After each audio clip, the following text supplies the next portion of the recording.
Paper 179. The Last Supper. During the afternoon of this Thursday, when Philip reminded the Master about the approaching Passover and inquired concerning his plans for its celebration, he had in mind the Passover supper which was due to be eaten on the evening of the next day, Friday. It was the custom to begin the preparations for the celebration of the Passover not later than noon of the preceding day. And since the Jews reckoned the day as beginning at sunset, this meant that Saturday's Passover supper would be eaten on Friday night, sometime before the midnight hour. The apostles were therefore entirely at a loss to understand the Master's announcement that they would celebrate the Passover one day early. They thought, at least some of them did, that he knew he would be placed under arrest before the time of the Passover supper on Friday night, and was therefore calling them together for a special supper on this Thursday evening. Others thought that this was merely a special occasion, which was to precede the regular Passover celebration. The apostles knew that Jesus had celebrated other Passovers without the lamb. They knew that he did not personally participate in any sacrificial service of the Jewish system. He had many times partaken of the paschal lamb as a guest, but always when he was the host, no lamb was served. It would not have been a great surprise to the apostles to have seen the lamb omitted, even on Passover night. And since this supper was given one day earlier, they thought nothing of its absence. After receiving the greetings of welcome extended by the father and mother of John Mark, the apostles went immediately to the upper chamber, while Jesus lingered behind to talk with the Mark family.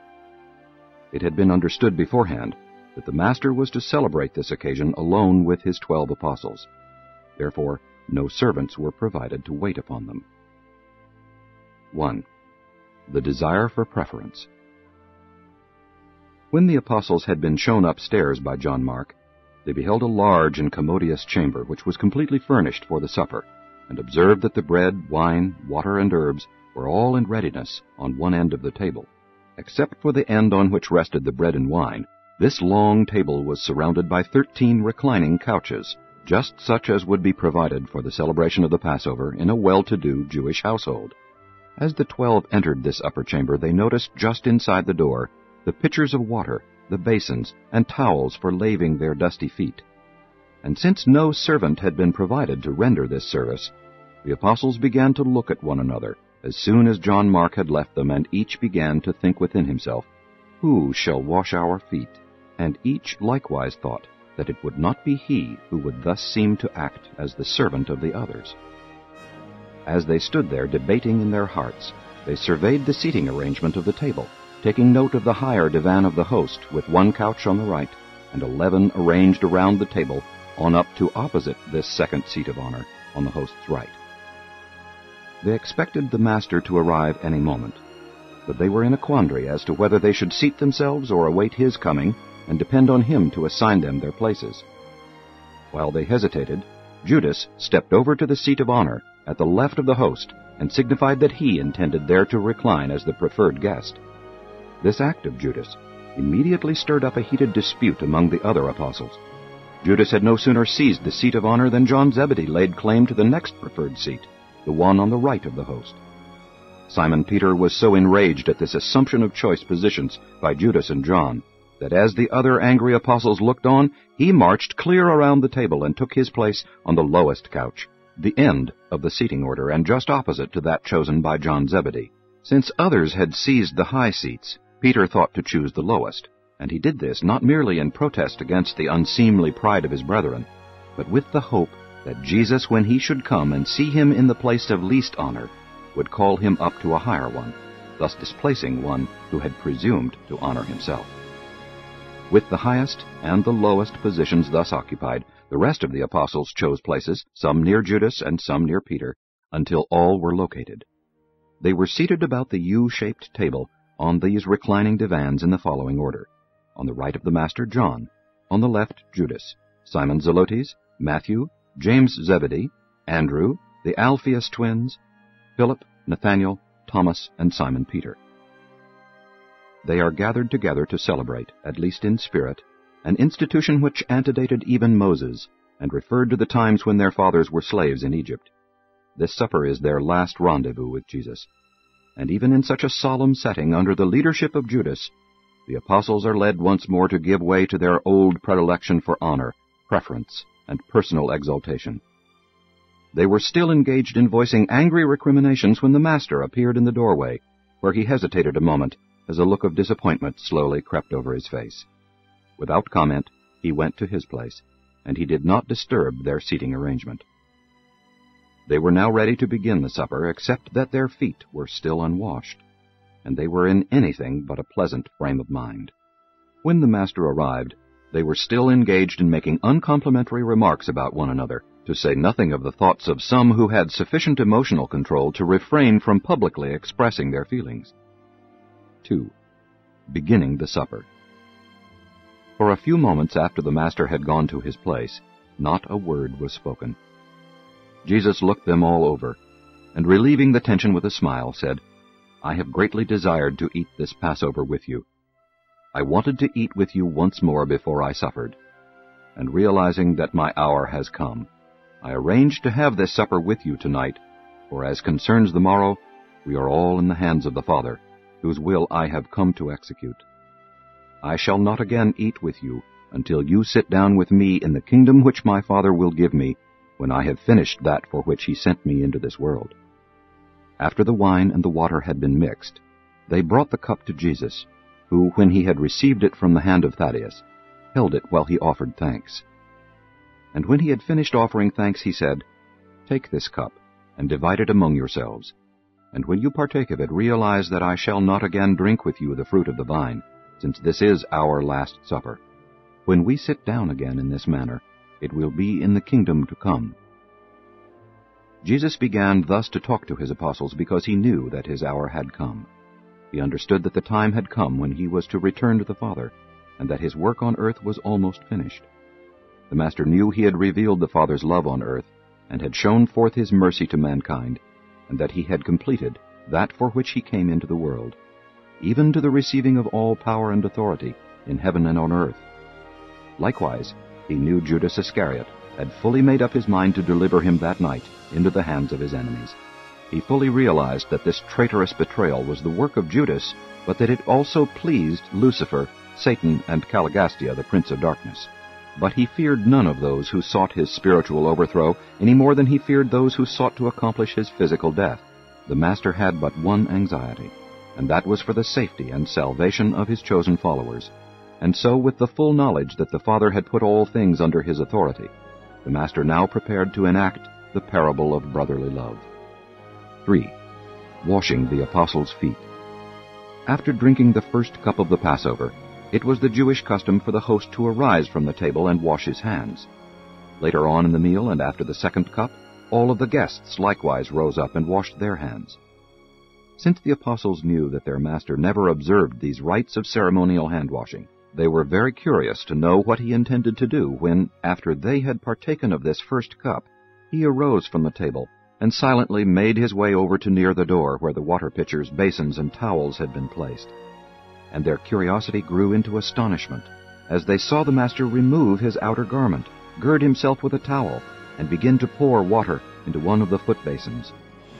Imagine the amazement of these 12 men who had so recently refused to wash one another's feet, and who had engaged in such unseemly disputes about positions of honor at the table, when they saw him make his way around the unoccupied end of the table to the lowest seat of the feast, where Simon Peter reclined, and kneeling down in the attitude of a servant, make ready to wash Simon's feet. As the Master knelt, all 12 arose as one man to their feet. Even the traitorous Judas so far forgot his infamy for a moment as to arise with his fellow apostles in this expression of surprise, respect, and utter amazement. There stood Simon Peter, looking down into the upturned face of his Master. Jesus said nothing. It was not necessary that he should speak. His attitude plainly revealed that he was minded to wash Simon Peter's feet. Notwithstanding his frailties of the flesh, Peter loved the Master. This Galilean fisherman was the first human being wholeheartedly to believe in the divinity of Jesus, and to make full and public confession of that belief. And Peter had never since really doubted the divine nature of the Master. Since Peter so revered and honored Jesus in his heart, it was not strange that his soul resented the thought of Jesus kneeling there before him in the attitude of a menial servant, and proposing to wash his feet as would a slave. When Peter presently collected his wits sufficiently to address the Master, he spoke the heart feelings of all his fellow apostles. After a few moments of this great embarrassment, Peter said, "Master, do you really mean to wash my feet?" And then, looking up into Peter's face, Jesus said, "You may not fully understand what I am about to do, but hereafter you will know the meaning of all these things." Then Simon Peter, drawing a long breath, said, "Master, you shall never wash my feet." And each of the apostles nodded their approval of Peter's firm declaration of refusal to allow Jesus thus to humble himself before them. The dramatic appeal of this unusual scene at first touched the heart of even Judas Iscariot, but when his vainglorious intellect passed judgment upon the spectacle, he concluded that this gesture of humility was just one more episode which conclusively proved that Jesus would never qualify as Israel's deliverer, and that he had made no mistake in the decision to desert the Master's cause. As they all stood there in breathless amazement, Jesus said, "Peter, I declare that if I do not wash your feet, you will have no part with me in that which I am about to perform." When Peter heard this declaration, coupled with the fact that Jesus continued kneeling there at his feet, he made one of those decisions of blind acquiescence, in compliance with the wish of one whom he respected and loved. As it began to dawn on Simon Peter that there was attached to this proposed enactment of service some signification that determined one's future connection with the Master's work, he not only became reconciled to the thought of allowing Jesus to wash his feet, but in his characteristic and impetuous manner said, "Then, Master, wash not my feet only, but also my hands and my head." As the Master made ready to begin washing Peter's feet, he said, "He who is already clean needs only to have his feet washed. You who sit with me tonight are clean, but not all. But the dust of your feet should have been washed away before you sat down at meat with me. And besides, I would perform this service for you as a parable, to illustrate the meaning of a new commandment which I will presently give you." In like manner the Master went around the table in silence, washing the feet of his 12 apostles, not even passing by Judas. When Jesus had finished washing the feet of the 12, he donned his cloak, returned to his place as host, and after looking over his bewildered apostles said, "Do you really understand what I have done to you? You call me Master, and you say well, for so I am. If then the Master has washed your feet, why was it that you were unwilling to wash one another's feet?" What lesson should you learn from this parable in which the Master so willingly does that service which his brethren were unwilling to do for one another? Verily, verily, I say to you, a servant is not greater than his master, neither is one who is sent greater than he who sends him. You have seen the way of service in my life among you, and blessed are you who will have the gracious courage so to serve. But why are you so slow to learn that the secret of greatness in the spiritual kingdom is not like the methods of power in the material world? When I came into this chamber tonight, you were not content proudly to refuse to wash one another's feet, but you must also fall to disputing among yourselves as to who should have the places of honor at my table. Such honors the Pharisees and the children of this world seek, but it should not be so among the ambassadors of the heavenly kingdom. Do you not know that there can be no place of preferment at my table? Do you not understand that I love each of you as I do the others? Do you not know that the place nearest me, as men regard such honors, can mean nothing concerning your standing in the kingdom of heaven? You know that the kings of the Gentiles have lordship over their subjects, while those who exercise this authority are sometimes called benefactors. But it shall not be so in the kingdom of heaven. He who would be great among you, let him become as the younger, while he who would be chief, let him become as one who serves. Who is the greater, he who sits at meat, or he who serves? Is it not commonly regarded that he who sits at meat is the greater? But you will observe that I am among you as one who serves.